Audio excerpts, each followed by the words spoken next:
আসসালামু আলাইকুম, কেমন আছেন সবাই? আশা করি সবাই ভালো আছেন। আলহামদুলিল্লাহ আমি নিজেও ভালো আছি। তবে যে বেশ কিছুদিন যাবৎ ভিডিও দিতে পারি নাই, কারণ আমার বাবা একটু অসুস্থ, যার জন্য একটু ওইদিকেই ব্যস্ত, বাবাকে নিয়েই ব্যস্ত। যেহেতু বাবার একমাত্র ছেলে আমি, আর কোনো আমার ভাই নেই, বড় ভাই নেই, এর জন্য আর কি সব কিছুই দেখতে হয় আমাকে, সব কিছুই মেনটেন করতে হয়, মানে ছোট হিসাবে এবং বড় হিসাবে দুইটা দায়িত্বই পালন করতে হয়। যার জন্য আর কি মানে সোশ্যাল মিডিয়াতে আসার মতো আর সময় বের করতে পারি নাই এই সময়গুলোতে। তবে একটা কথা বলি, যেটা হচ্ছে এই সময় যে বর্ষাকালটা যাচ্ছে, অর্থাৎ আষাঢ় শ্রাবণ, তারপরে আপনার অর্থাৎ জুন থেকে যে জুলাই আগস্ট এর মাঝখানে যে বর্ষার সিজনটা আসে, এই সময়টাতে আপনারা হচ্ছে চিন্তাভাবনা করেন যে এই সময়টা গরুর বাজারটা একটু নরম হয়, যার জন্য আপনারা গরু কেনার জন্য উঠে পড়ে লাগেন আর কি। মানে গরু আপনাকে কিনতেই হবে, আপনার কাছে টাকা আছে পর্যাপ্ত, আপনাকে গরু গোয়াল ঘরে বাঁধতেই হবে। তবে একটা জিনিস আপনারা কখনোই চিন্তা করেন না, যে আপনি যদি 10-20 হাজার টাকা লাভ করে গরু কিনেন, সেই গরুটা যদি অসুস্থ হয়, দেখা যাচ্ছে আপনার পরবর্তীতে চিকিৎসা খরচ ওই 10-20 হাজার টাকা তো যাবেই, আপনি নিজে ভোগান্তিতে হবেন। এবং পরবর্তীতে আপনি হচ্ছে যাওয়ার পরে ওই গরুটা যখন আপনার হচ্ছে গোয়াল ঘরে আসার পরে, যখন হচ্ছে আপনার 15 থেকে 20 দিন হবে, যখন কোনো উন্নতি হবে না, তখন আপনাকে কী কাজটা করতে হবে, যে গরুটা কিনছেন আপনি 1 লক্ষ টাকা দিয়ে, অর্থাৎ 1 লক্ষ অথবা 1,20,000 দিয়ে, মানে যেটা দিয়েই কিনে আপনি অর্ধেক দামে আপনি কসাইয়ের কাছে বিক্রি করে দিতে হবে। দেখা যাচ্ছে যদি আপনি 1 লাখ দিয়ে কিনেন, আপনি 40-50 হাজার টাকার এর থেকেও নিচে আপনি হচ্ছে বিক্রি করতে হতে পারে, পরিস্থিতি বুঝে আর কি। এরকম রেকর্ড অনেকেরই আছে বা অনেকেরই হয় এই সিজনটাতে, বর্ষার সিজনটাতে। তবে একটা জিনিস, শুধু টাকা থাকলেই আপনি হচ্ছে যখন যা ইচ্ছা সেটাই করতে পারবেন না। এটা হচ্ছে প্রথম কথা। মানে আপনার কাছে টাকা আছে, আপনি আপনার যখন যা ইচ্ছা, যেটা ইচ্ছা সেটাই আপনি মন চাইলে যখন যেটা করতে পারবেন না। এতে আপনি নিজে ক্ষতিগ্রস্ত হবেন, আপনার টাকা অর্থ সম্পদ নষ্ট হবে, এতে আপনি নিজে ভোগান্তির শিকার হবেন। মানে আপনি যে আশা নিয়ে করবেন, সেই আশাটা সম্পূর্ণ করতে পারবেন না।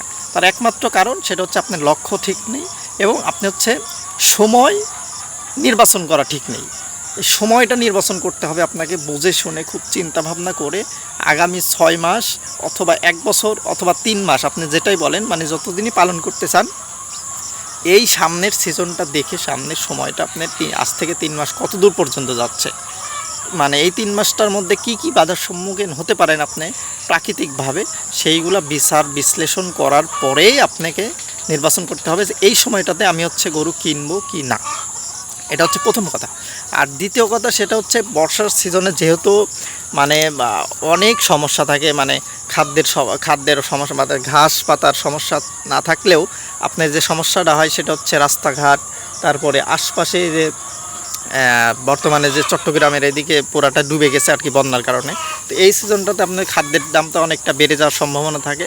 তবে আমি বলবো না যে আপনি হচ্ছে এই সময়টাতে গরু কিনবেন না, কিনবেন, কিন্তু আপনি হচ্ছে অবশ্যই সুস্থ গরু কিনতে হবে আপনাকে।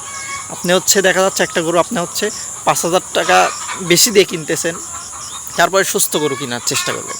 আর আপনি 10,000 টাকা যদি কমে পান, অসুস্থ গরু আমি মনে করি এটা হচ্ছে আপনার কেনা উচিত না।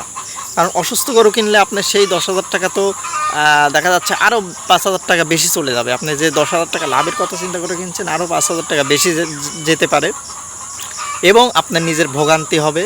শেষমেশ দেখা যাচ্ছে যা দিয়ে কিনছেন আপনি তার অর্ধেক দামে বিক্রি করে দিতে হতে পারে। এটা হচ্ছে দ্বিতীয় কথা। আরেকটা বিষয়, সেটা হচ্ছে এই সিজনটাতে আপনি হচ্ছে যদি অনেকের, মানে প্রান্তিক খামারি যারা 1-2টা গরু যারা পালন করি আমরা বাসায়, অনেকের হচ্ছে গোয়াল ঘর ঠিক থাকে না। গোয়াল ঘর ঠিক না থাকার কারণে মেঝেতে হচ্ছে স্যাঁতস্যাঁতে থাকার কারণে, মানে পাক উঠে যাওয়ার অনেকের, তারপরে বৃষ্টির পানি পড়ে, এরকম যদি হয়ে থাকে, তাহলে এই সিজনটা আপনার গরু পালার কোনো দরকার নেই। কারণ একটা গরুকে যখন এফএমডি অথবা এলএসডি ভাইরাস হয়ে যায়, তখন আপনার কিছুই করার থাকে না। যদি গরুটাকে ভ্যাকসিন করা না থাকে, আপনার হচ্ছে এটার কোনো চিকিৎসা নাই। আপনি হচ্ছে শুধু পরিষ্কার পরিচ্ছন্নতার মাধ্যমে আল্লাহ পাক যদি ওটা সুস্থ করে দেয়, তাহলে আলহামদুলিল্লাহ, এছাড়া আপনার কোনো বিকল্প রাস্তা থাকবে না। তো এই সময়তে সবাই চেষ্টা করবেন নিজের গোয়াল ঘর এবং হচ্ছে বিশেষ করে গরু কেনার সঙ্গে সঙ্গে ভ্যাকসিন করার চেষ্টা করবেন। মানে আপনি হচ্ছে যেখান থেকেই কিনেন, মানে আমি এটা একটা কথা বলি, সেটা হচ্ছে আপনার গোয়ালে যদি গাভী গরু থাকে, অর্থাৎ আপনার গাভী যদি বাচ্চা দেয়, তার পর যদি আপনার বাচ্চার যে সময় বয়স, সেই অনুযায়ী আপনি হচ্ছে ভ্যাকসিন করতে থাকবেন ভাই। আর আপনি নিরাপদ থাকবেন, যে আপনার থেকে কিনবে সে নিজেও নিরাপদ থাকবে। যাই হোক, সর্বশেষ একটা কথা বলি, আমার বাবার জন্য সবাই দোয়া করবেন। আর আপনারাও সবাই ভালো থাকবেন, বর্ষার সিজনটা অবশ্যই দেখে শুনে কাটাবেন। সবাই ভালো থাকবেন, সুস্থ থাকবেন। আসসালামু আলাইকুম।